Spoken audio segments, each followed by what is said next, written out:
¿Conoces sobre la extradición? Sus características, las fuentes, los principios que la rigen según los tratados suscritos por Venezuela. Yo soy Dexy y junto a José, con el apoyo de Karina, Elimar y Juan, el día de hoy trataremos sobre este tema. Así que vamos, acompáñanos. Etimológicamente, extradición está compuesto por el prefijo ex, privación o que interviene, y por el latín traditio, que quiere decir acción de entregar. El doctrinario Manuel Osorio, en su obra Diccionario de Ciencias Jurídicas y Políticas, lo define como la acción de un Estado que entrega por la imperia de una ley un individuo a otro Estado que lo reclama con el objeto de procesarlo penalmente o de que cumpla una pena. Asimismo, el penalista criollo Arteaga Sánchez lo define como un Estado en el cual se encuentra un sujeto reclamado por la comisión de un delito que lo entrega a otro Estado que lo requiera por tener competencia para juzgarlo o para la ejecución de la pena impuesta. Dentro de sus características tenemos que es un mecanismo de asistencia internacional destinada a frenar la impunidad de un delito. También participan organismos gubernamentales, tribunales, entre otras instituciones, según sea el caso. La base de la extradición radica bajo los principios de solidaridad y reciprocidad internacional, donde los países quedan obligados a cooperar entre sí en la lucha contra la impunidad de un delito. En nuestra legislación, la extradición se encuentra regulada por las normas contenidas en la Constitución de la República Bolivariana de Venezuela, el Código Penal, el Código Orgánico Procesal Penal, las leyes especiales, los tratados de extradición suscritos por Venezuela con otros países, los principios de extradición del derecho internacional privado, las costumbres internacionales y la reciprocidad entre las normas aplicables. Principios que regulan el proceso de extradición. Primero, el principio de la doble incriminación. En este es imprescindible que el hecho que motive la solicitud de la extradición sea considerado delito, tanto en la legislación del país que solicita al sujeto como en la legislación del país que debe entregar al sujeto. Estaríamos hablando del país requerido y el país requirente. Segundo principio es el principio de la especialidad. En este se pone de manifiesto que nadie puede ser juzgado por un delito distinto al que motivó la extradición. Tercer principio es el principio de la no extradición por delito político.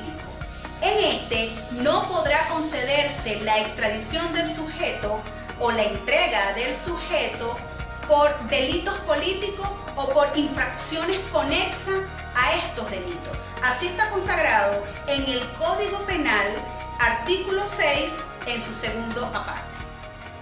Principio número 4 trata de lo relativo a la acción penal y a la pena. No se concederá en este principio la extradición si la persona que se reclama ya ha sido juzgada o ha cumplido la pena, o si la acción penal o la pena han prescrito. Principio quinto. Trata de la negación de la extradición en casos de penas de muerte, penas con privativas de libertad a perpetuidad y penas superiores a 30 años. Y por último tenemos el principio número 6 que trata de la no extradición de los nacionales. Este es un principio que guarda rango constitucional, puesto que está previsto en la Constitución de la República Bolivariana de Venezuela, en su artículo 69, donde pone de manifiesto que se prohíbe la extradición de venezolanos y venezolanas. Al respecto, nuestra norma sustantiva también identifica en su artículo 6 que la extradición de un venezolano no se concederá por ningún motivo, pero debe ser juzgado en Venezuela. Los comentaristas clásicos del derecho internacional reconocen la eficacia de la extradición como medio para lograr la entrega de fugitivos. Según Hugo Grotius, el Estado donde se refugia el delincuente tiene la obligación de entregarlo al Estado que lo solicita o de procesarlo a tenor de sus propias leyes. Similar a él, Vatel sostenía que el derecho internacional imponía definitivamente la obligación al Estado de extraditar a las personas acusadas de delitos graves. Esto es aplicable a los delitos comunes. Pufendorf, al contrario, expresa que el deber de extradición era solo una obligación imperfecta que exigía un acuerdo explícito a fin de ser vinculante en el derecho internacional, asegurando de esta manera las obligaciones y los derechos recíprocos entre los estados contratantes. Billot, en concordancia con él, expresa que el derecho a la extradición no existía sin un contrato o acuerdo entre los estados. Esto es aplicable a la delincuencia internacional. La obligación de extraditar en virtud del contrato bilateral o multilateral se volvió una práctica común entre los estados, aunque ciertos países con menores exigencias con respecto a tratados formales consideran su fundamento en la reciprocidad y respeto mutuo, apoyándose por legislaciones nacionales. Conforme a Whitson, la mayoría de los países no consideran esta práctica como un deber absolutamente vinculante.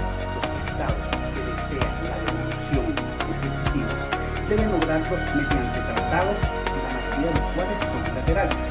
Los Estados Unidos, por ejemplo, al igual que el Reino Unido, exigen un tratado, así como la mayoría de los países que aplican el derecho constitucional.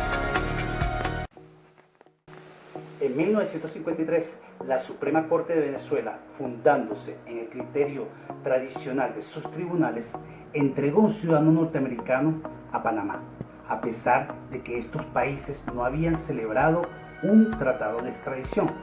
El tribunal manifestó expresamente que la aceptación de este pedido se conformaba derecho público de las naciones, según el cual los estados amigos reconocen la exigencia de una obligación recíproca de entregar a los delincuentes refugiados en sus respectivos países. Las clases de extradición son la reextradición activa, la reextradición pasiva y la reextradición. ¿Quieres saber un poco más sobre eso? Síguenos en nuestro próximo espacio.